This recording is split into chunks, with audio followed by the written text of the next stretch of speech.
జై శ్రీరామ్. అందరికీ నమస్తే. అందరికీ ఉగాది పండుగ శుభాకాంక్షలు తెలుపుతున్నాను. ఈరోజు ఉగాది పండుగ గురించి కొన్ని విషయాలు మనం తెలుసుకుందామా? ఉగాది పండుగ అంటే మన తెలుగు ప్రజలు చాంద్రమానాన్ని అనుసరించే పండుగ. ఉగాది అంటే కొత్త సంవత్సరం రోజును ఉగాది అంటారు. తెలుగువారి నమ్మకం. ఉగాది పండగ ప్రారంభం చైత్రశుద్ధ పాడ్యమి రోజు మనకి ప్రారంభమవుతుంది. బ్రహ్మ సృష్టిని ప్రారంభించింది ఆ రోజే అని మన నమ్మకం. ఆ నమ్మకం ఆధారంగానే కొత్త సంవత్సరం ప్రారంభమైంది ఈ రోజు అని మనం దానిని ఉగాది అని పిలుచుకుంటూ ఉంటాం. మన గ్రంథాలలో వివరించిన ప్రకారం మనకు ఒక సంవత్సరం గడిస్తే అది బ్రహ్మకు ఒక రోజట. అలా మన ప్రతి ఉగాదితో బ్రహ్మకు ఒకరోజు ప్రారంభమవుతుంది అని పురాణాలు చెప్తూ ఉంటాయి. ఉగాదికి అసలు రూపము ఏమిటి అంటే యుగ ఆది అని అర్థం. దానిని కాలక్రమేణా ఉగాదిగా మారిపోయింది. ఇదే విషయాన్ని పురాణాలలో ఉన్న ఒక కథ తెలుసుకుందామా? సోమకాసురుడు అనే రాక్షసుడు బ్రహ్మ వద్ద నుండి వేదాలను దొంగిలించి సముద్రంలో దాక్కుంటాడు. అప్పుడు విష్ణుమూర్తి మత్స్యావతారం ఎత్తి ఆ రాక్షసుని సంహరించి వేదాలను బ్రహ్మకు తిరిగి అప్పగించింది ఈ రోజే, అంటే చైత్రశుద్ధ పాడ్యమి రోజున. మరలా బ్రహ్మ ఈ రోజు నుంచే సృష్టిని ప్రారంభం చేయడం జరుగుతుంది. ఉగాది పండుగ చేసుకోవడం మహాభారత కాలంలో నుంచి అమలులో ఉంది అని మనకు తెలుస్తుంది. అయితే ప్రస్తుతం మనం జరుపుకుంటున్నట్టుగా చైత్ర శుద్ధ పాడ్యమి రోజున కాదు, మకర సంక్రాంతి తరువాత రోజున జరుపుకునేవారట. పురాణాలలో ఉగాది ప్రస్తావన తక్కువగా ఉండేది. చైత్ర శుద్ధ పాడ్యమి రోజుకు మాత్రం చాలా ప్రాధాన్యత ఉంది. వసంత ఋతువు ఆగమనానికి ఇది సూచన కావడమే కాకుండా చైత్రమాసంలో తొలి రోజును పవిత్రమైన రోజుగా ప్రజలు భావించేవారట. ఆ రోజుల్లో ఉగాది పండుగకు మనమే కాకుండా మహారాష్ట్ర, పంజాబ్, కేరళ, అస్సాం రాష్ట్రాలలో కూడా జరుపుకుంటూ ఉంటారు.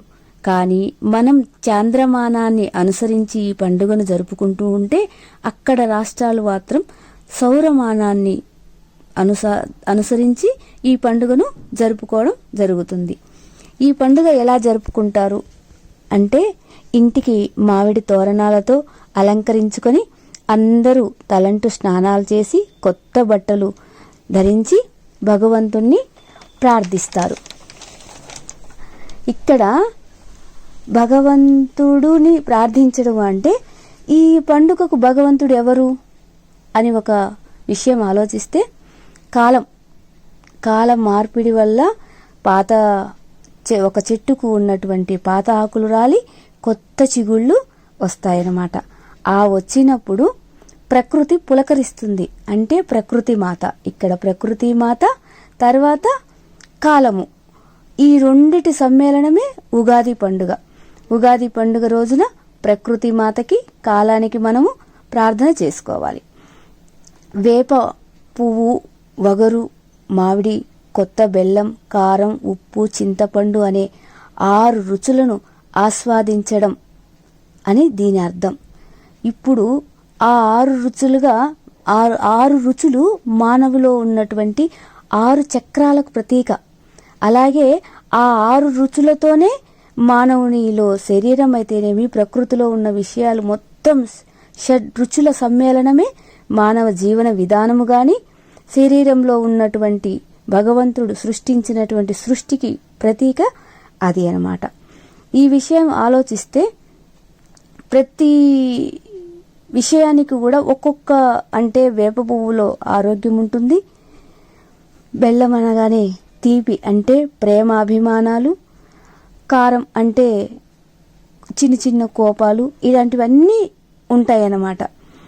ప్రకృతిని ప్రార్థించడమే కాకుండా ఉగాది అంటే పాత జీవన విధానంలో ఎన్ని తప్పులు చేసి ఉన్నా వాటిని వదిలేసి చెట్టుకు ఎలా అయితే ఆ పాత ఆకులు రాలి కొత్త చిగుళ్ళు ఎలా వస్తాయో అలాగే మన జీవితంలోని కష్టాలను అనే ఆకులను రాలిన తర్వాత కొత్త చిగుళ్ళ లాంటి సంతోషంతో ఆనందం అనే చిగుళ్ళు రావాలి అని మనం ఆశించడం దే ఉగాది పండుగ. ఉగాది పచ్చడిలో ఉన్న అంతరార్థం అదే. ఉగాది పచ్చడి వల్ల ఆరోగ్యం చాలా బాగుంటుంది. వాతావరణంలో వచ్చే మార్పులను మన శరీరం తట్టుకునే శక్తిని ఒక వేప పువ్వు ఔషధంగా పనిచేస్తుంది. అలాగే మన కుటుంబంలో ఫ్యామిలీ మెంబర్స్ ఒక్కొక్కరు ఒక్కొక్క రుచులతో ఉంటారు. అంటే ఈ షడ్రుచులన్నీ మన కుటుంబ సభ్యులుగా భావించి ఉగాది పచ్చడిని అయితే మనం ఎలాగా అన్నిటిని కలుపుకొని ఎంత ప్రేమగా ఆస్వాదిస్తామో అలాగే ఇంట్లో సభ్యులందరి గుణాలని ఒక్కొక్కరికి ఒక్కొక్క గుణం, తీపి, చేదు, వగరు, పులుపు అన్నీ ఉన్నట్టుగా వీళ్ళందరితో కూడా మనము అంటే మన ఇంటి యజమాని, మన కుటుంబ సభ్యులందరూ కూడా కలిసిమెలిసి ఉగాది పచ్చడిలాగా మనం కలిసిపోయి ఆనందంగా ఉండడమే ఉగాది పండగ. ప్రతిరోజు ఇలాగే ఉంటే ప్రతి సంవత్సరము కాదు ఉగాది, ప్రతిరోజు ఉగాది పండగే. అలాగే మంచిని బోధించడం, పంచాంగ శ్రవణం కూడా ఉగాది రోజే మన కవులు చెప్తారనమాట. తిది వార నక్షత్రాలను అంటే కాలాన్ని అనుసరించి పంచాంగ శ్రవణం ఉంటుంది. ఈ నక్షత్రంలో పుట్టినవారు ఇలా ఉంటారు, ఈ రోజు పుట్టినవారు ఇలా ఉంటారు అని చెప్పేసి వాళ్ళన్నీ మనకు ముందుగానే జాగ్రత్తలు తెలియజేస్తారనమాట. ఈ జాతకంలో పుట్టిన వాళ్ళు ఇదిగో ఇలాంటి పనులు చేయకండి, ఇటువంటి పనులు చేయండి, ఇలా జాగ్రత్తగా ఉండండి అని మనకు పెద్దవాళ్ళు అంటే పండితులు మనకి ఎన్నో విషయాలని మనకి తెలియజేస్తారు.